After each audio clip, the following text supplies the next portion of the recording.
कर्म फल सबको उनके कर्मों के अनुसार प्राप्त होता है और यह प्राप्ति उनकी अंतरात्म द्वारा निर्धारित होती है।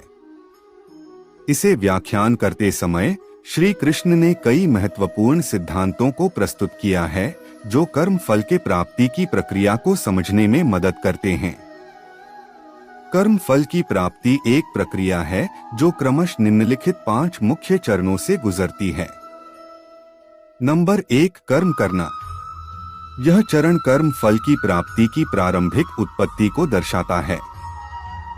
कर्म शब्द साधारणत क्रिया या कार्य को संदर्भित करता है जो व्यक्ति अपने जीवन में करता है। कर्म योग में श्री कृष्ण ने यह बताया है कि कर्म करना मानव जीवन का स्वाभाविक अंग है और कर्मों को स्वाभाविक रूप से त्यागना या छोड़ना सही नहीं है।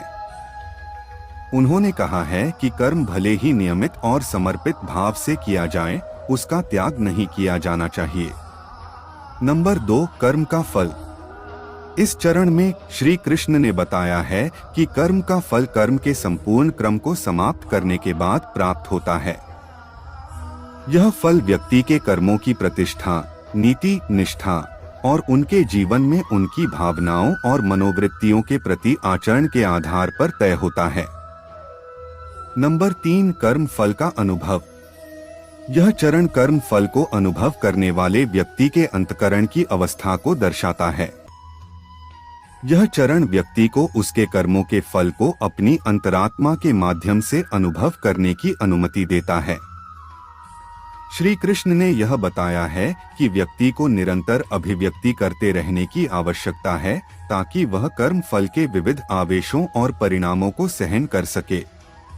नंबर 4, कर्म की शुद्धि। श्री कृष्ण ने बताया है कि व्यक्ति को अपने कर्मों को निर्मल और शुद्ध रखने की आवश्यकता है। शुद्ध कर्म शुभ भावनाओं, सेवा भावना, निस्वार्थता और निष्ठा से किया जाता है। यह चरण व्यक्ति को शुद्ध कर्म करने के लिए संतुलन, आत्मविश्वास और स्वयं सेवा के माध्यम से तत्पर रहने की सलाह देता है।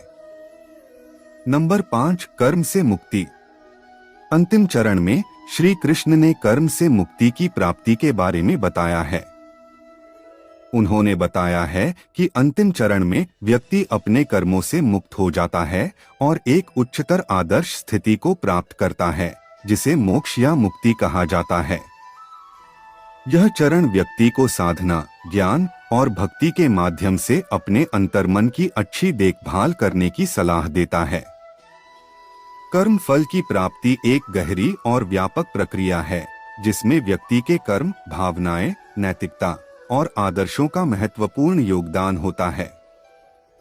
श्री कृष्ण ने समझाया है कि व्यक्ति को सत्य, न्याय और दया के मार्ग पर चलना चाहिए और आत्मविश्वास, संतुष्टि और अनुशासन के साथ अपने कर्मों का पालन करना चाहिए। कर्म फल की प्राप्ति व्यक्ति के अंतर्मन के निर्माण, आत्मिक विकास और आध्यात्मिक प्रगति का अंश है। यदि आपको अधिक विस्तृत जानकारी चाहिए तो आपको श्रीमद् भगवद गीता जैसे महाकाव्य का अध्ययन करना चाहिए जहां श्री कृष्ण ने कर्म, ज्ञान और भक्ति के तत्वों को व्याख्यान किया है। यह ग्रंथ आपको कर्म फल की प्राप्ति के संबंध में विस्तृत और गहराई से समझाएगा।